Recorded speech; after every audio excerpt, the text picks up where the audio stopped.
आजकल stock market और digital currency में पैसा इन्वेस्ट करा के दोगुना और तिगुना रिटर्न का झांसा देकर फ्रॉडस्टर आम जनता को अपने जाल में फंसा रहे हैं। हेलो दोस्तों, नमस्कार। आज मैं ऑनलाइन फ्रॉड के जिस केस को आपके साथ डिस्कस करने वाला हूं, वह मध्य प्रदेश की कैपिटल भोपाल से जुड़ा हुआ है। यहाँ पर एक व्यक्ति को डिजिटल करेंसी में पैसा इन्वेस्ट करा के करोड़पति बनाने का झांसा दिया गया और इसके बाद उसके 1,15,000 रुपए ठग लिए गए। भोपाल के रहने वाले एक व्यक्ति ने पुलिस स्टेशन में कंप्लेंट दर्ज कराई कि उसके साथ 1,15,000 रुपए की ठगी की गई है।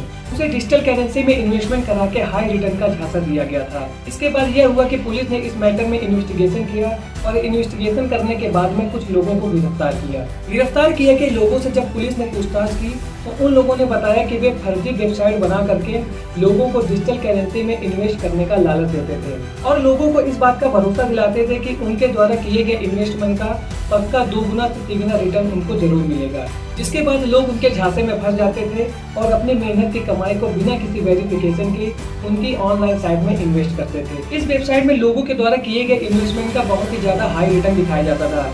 इसके बाद लोग लालच में पड़ करके और ज्यादा पैसा इन्वेस्ट करते थे। लोगों को फर्जीवाड़े का पता जब लगता था जब वे अपने पैसे को बाहर निकालने के लिए विड्रॉल की रिक्वेस्ट डालते थे और उनके द्वारा डाली गई रिक्वेस्ट को डिक्लाइन कर दिया जाता था।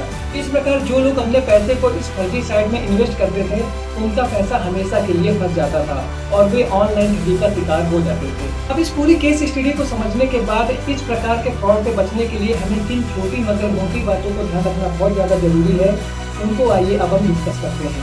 पॉइंट नंबर 1, लालच। ज्यादा इन्वेस्टमेंट के लालच में कभी ना पड़े। कोई भी व्यक्ति आपको आपके किए गए इन्वेस्टमेंट का दोगुना से तिगुना रिटर्न नहीं दे सकता है। यदि कोई व्यक्ति आपको इस बात का भरोसा दिला रहा है कि आपको आपके किए गए इन्वेस्टमेंट का दोगुना रिटर्न मिल जाएगा तो वो आपके साथ केवल छलावा कर रहा है। उसके द्वारा कही गई एक बात झूठी है। आप उस व्यक्ति की बातों में ना फंसे। जैसे ही आप अपने पैसे उस व्यक्ति को इन्वेस्टमेंट के लिए देंगे वो आपके पैसे लेकर के भाग जाएगा और आपके साथ हो जाएगी एक बड़ी ठगी।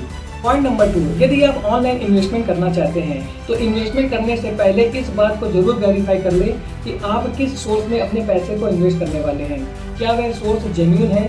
यदि वह सोर्स जेन्युइन नहीं है तो आप एक भी रुपए ऐसे प्लेटफॉर्म पर इन्वेस्ट ना करें, क्योंकि कीमत बंद मुट्ठी की होती है। एक बार पैसा आपके हाथ से जैसे ही निकल जाएगा उसको वापस लाना बहुत ज्यादा मुश्किल हो जाता है। इसलिए ऑनलाइन इन्वेस्टमेंट करते समय इस बात को जरूर ध्यान रखें कि आपने जिस सोर्स को चुना है इन्वेस्टमेंट करने के लिए वो जेन्युइन है। सोशल मीडिया प्लेटफॉर्म या किसी भी ऑनलाइन वेबसाइट को यूज करते समय आप इस बात पर ध्यान रखें कि उस पर आने वाले किसी भी अननोन लिंक या पॉपअप पर क्लिक ना करें। ऐसे लिंक्स पर तो भूल कर भी क्लिक ना करें जो कि आपको अनबिलीवेबल ऑफर देते हैं। जैसे 1.5 लाख का आईफोन आप 50,000 रुपए में ले लीजिए, अपने इन्वेस्टमेंट का 100% दोगुना से तिगुना रिटर्न पाइए। इस प्रकार के ऑफर केवल आपको फंसाने के लिए दिखाए जाते हैं। जैसे ही आप इन लिंक्स या पॉपअप पर क्लिक करते हैं आपके मोबाइल में एक अननोन एप्लीकेशन इंस्टॉल हो जाती है जो बहुत बार आपके मोबाइल के सिक्योरिटी फीचर्स को कंप्रोमाइज करके आपकी पर्सनल इंफॉर्मेशन को दूर बैठे साइबर क्रिमिनल्स तक पहुंचाती रहती है, जिसके बाद आप ऑनलाइन ठगी का शिकार हो जाते हैं। इन केस यदि आपके साथ ऑनलाइन फ्रॉड हो जाता है तो बिना देरी किए हुए अपनी कंप्लेंट को नेशनल साइबर हेल्पलाइन नंबर 1930 या www.cybercrime.government.in पर इमीडिएट दर्ज कराएं। साथ ही अपने नियरेस्ट पुलिस स्टेशन और जहां पर आपका बैंक अकाउंट है वहां पर भी अपनी कंप्लेंट को दर्ज कराएं। आपके ठगे हुए पैसे वापस आने के चांसेस उतने ही ज्यादा बढ़ जाते हैं। इसलिए सावधान रहें, सुरक्षित रहें। मिलते हैं ऐसे एक और नए इंफॉर्मेटिव वीडियो में। तब तक के लिए थैंक्स फॉर वॉचिंग।